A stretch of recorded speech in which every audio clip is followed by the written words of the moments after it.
बधाई दिल्ली, आपका chief minister पहले फरार था और अब गुंडई पे उतर आया है।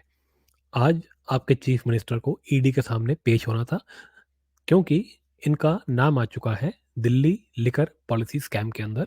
इस स्कैम के अंदर मनीष सिसोदिया, संजय सिंह पहले ही अंदर हो चुके हैं और इनके और भी लोग जैसे विजय नायर वगैरह वो भी अंदर हो रखे हैं और काफ़ी कुछ जानकारी बाहर आ चुकी है।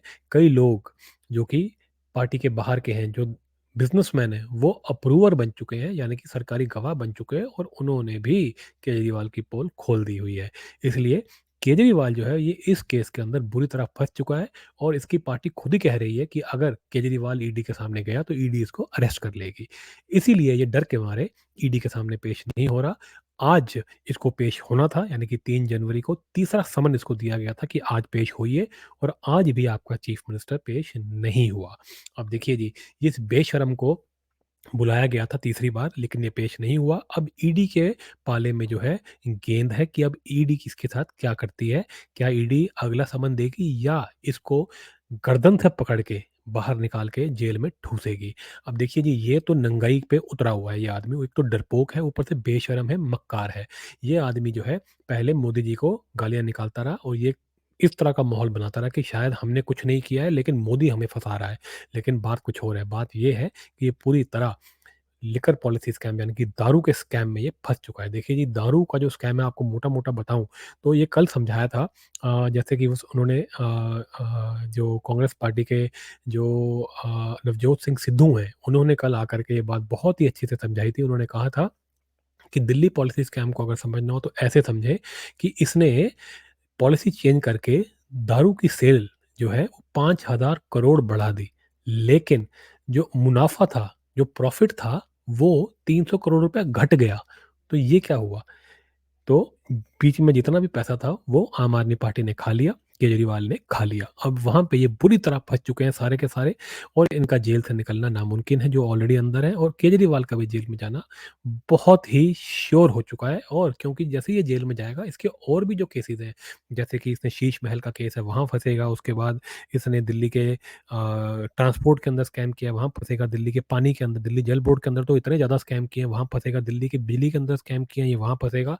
दिल्ली के एजुकेशन के अंदर इसने स्कैम किए हैं, ये वहाँ फँसेगा। ये जहाँ-जहाँ इसकी सरकार अपना छाती ठोक-ठोक के कहती है, इसने वहाँ-वहाँ भी स्कैम किए हैं और जो आपको नहीं दिखता, जो नहीं पता चलता, इसने वहाँ भी स्कैम किए हैं। तो ये हर तरफ से फँसेगा और ये लंबा जाएगा, ये बाहर नहीं निकलेगा। इसकी गत लालू प्रसाद यादव जैसी होनी है, लेकिन उससे भी मुझे लगता है बुरी होनी है, ये उससे भी लंबा जाएगा। लालू प्रसाद यादव ने जो चीज़ 30-40 साल में की थी, ये बहुत जल्दी ये वो अचीव कर चुका है। चलिए जी, अभी आप इस वीडियो को जो है इसी समय लाइक और शेयर ज़रूर कर दें और चैनल को सब्सक्राइब कर लें। देखिए जी, अब आगे अगर बात की जाए, मैं आपसे ये बात डिस्कस करना चाह रहा था कि आज इसने जवाब क्या दिया है। अगर आज इसकी जवाब सुने कि इसने जो पेश नहीं हुआ उसके बारे में इसने क्या कहा है, तो सुनिए जी क्या कह रहा है। कि ये आज जो नहीं गया है उसके लिए इसने एक लिखित में एक रिप्लाई दिया है ईडी को और इसने कहा है कि हम तो जी ईडी के साथ कोऑपरेट करने को बिल्कुल तैयार हैं। लेकिन जो नोटिस हमें भेजा गया है, वो जो है ना वो इसलिए भेजा गया है क्योंकि आप हमको अरेस्ट कर सको, ठीक है जी? ताकि मैं इलेक्शन के अंदर कैंपेन ना कर सकूँ। इलेक्शन कब है भई? इलेक्शन क्या अभी चल रहा है? आज तो जनवरी चल रही है, इलेक्शन तो मई-जून में शायद होगा। तो क्या मतलब है? अभी कौन-सी कैंपेनिंग चल रही है? पिछली बार तो इलेक्शन था। पिछली बार 5 स्टेट्स में इलेक्शन था जब तुमने सेकंड समन पे मना कर दिया था जाने से कि मेरे को कैंपेनिंग करनी है, मैं ही पार्टी का सर्वे सर्वा हूँ और उस इलेक्शन का जब रिज़ल्ट आ गया तो तुम्हारे को नोटा से भी आधे वोट मिले।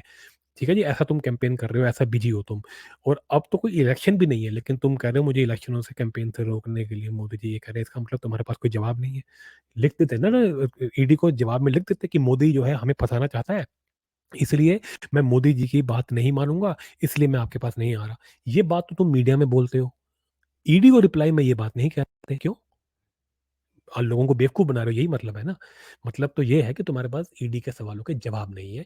ईडी ने तुम्हारे पास सबूत के खिलाफ सबूत इकट्ठे कर लिए हैं और वहाँ जाकर के तुम सिर्फ़ बगले झाँकोगे और शायद तुम वहाँ जाके रोने-पिटने लगोगे, गिड़गिड़ाने लगोगे और फिर तुम्हें ईडी जो है गर्दन पे हाथ रख के जेल के अंदर डाल देगी। इसीलिए तुम ईडी के सामने नहीं जा रहे।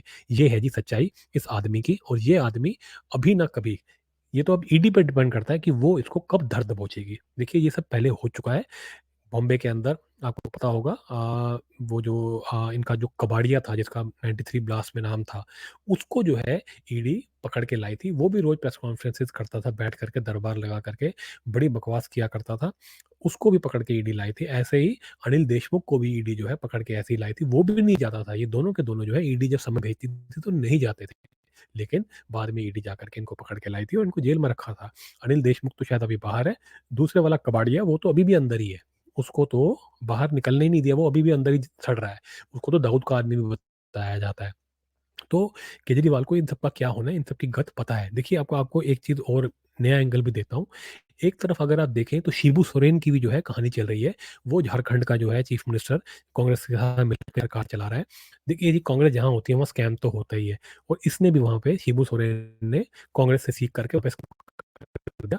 इसने खुद चीफ मिनिस्टर होते हुए अपने आप को ही एक जिसे कहते हैं कोयले की खदान का आवंटन अपने आप को ही कर दिया झारखंड के अंदर। तो झारखंड जो है वो एक रिच स्टेट है नेचुरल एसेट्स को लेकर के।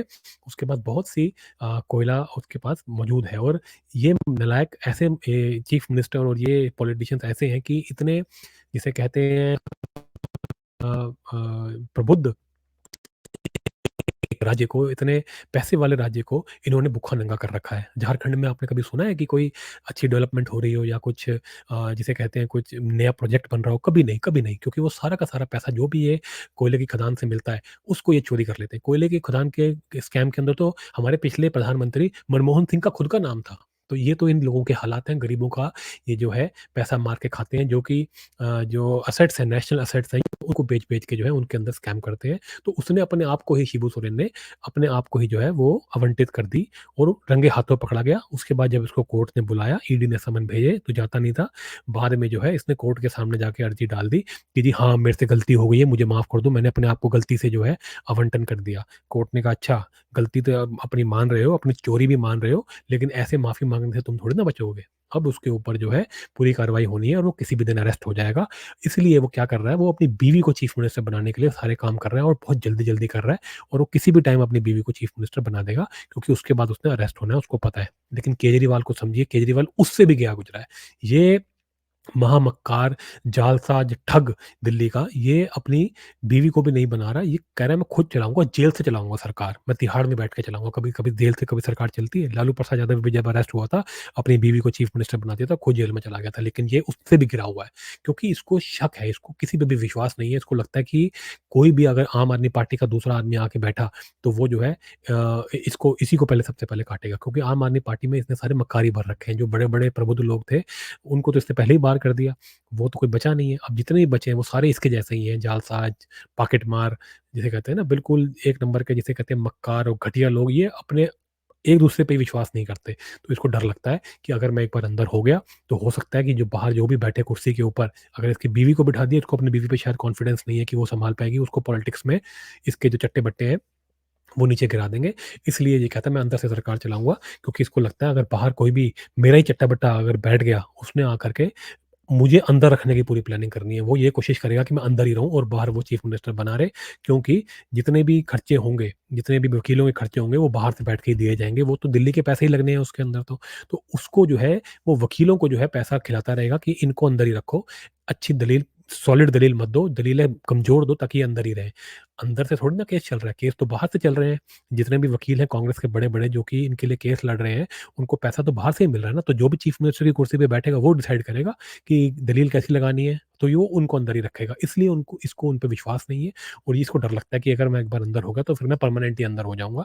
फिर कोई बड़े-बड़े वकील भी मुझे नहीं बचा पाएँगे। इसलिए ये किसी को चीफ मिनिस्टर नहीं बनाना चाहता, ना ही अपनी बीवी को बनाना चाहता है। तभी ये कहता है कि जी, मैं दिल्ली का सीएम जो हूँ, मैं अंदर से ही, तिहाड़ के अंदर से ही चलाऊँगा। इतना मक्कार है, ये तो सोरेन से भी गया गुज़रा है, ये लालू प्रसाद यादव से भी गया गुज़रा है। तो आप देखिएगा, अगर ये अरेस्ट होता है, मुझे लगता है दिल्ली के अंदर शायद प्रेज़िडेंट रूल लग जाए, क्योंकि अगर प्रेज़िडेंट रूल नहीं लगा तो इसकी पार्टी के अंदर ही एक-दूसरे के अंदर सरपटम्बल शुरू हो जाएगा और ये एक-दूसरे के कपड़े फाड़ने लग जाएँगे। उसके बाद मुझे लगता है अपने आप ही प्रेज़िडेंट रूल लगाना पड़ेगा।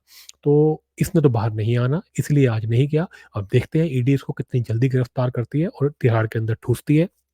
ये तो ससुराल जाने का पूरी तरीके से जिसे कहते हैं इंतज़ार कर रहा है, लेकिन जाना नहीं चाहता क्योंकि इसको डर लग रहा है। लेकिन इसका डर बहुत जल्दी निकलेगा और डर निकलने के बाद ये सीधा अपने आप को तिहाड़ के जेल के अंदर ही पाएगा।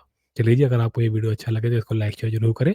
चैनल को सब्सक्राइब करना ना भूलें। मिलते हैं अकर्मा के अगले वीडियो में।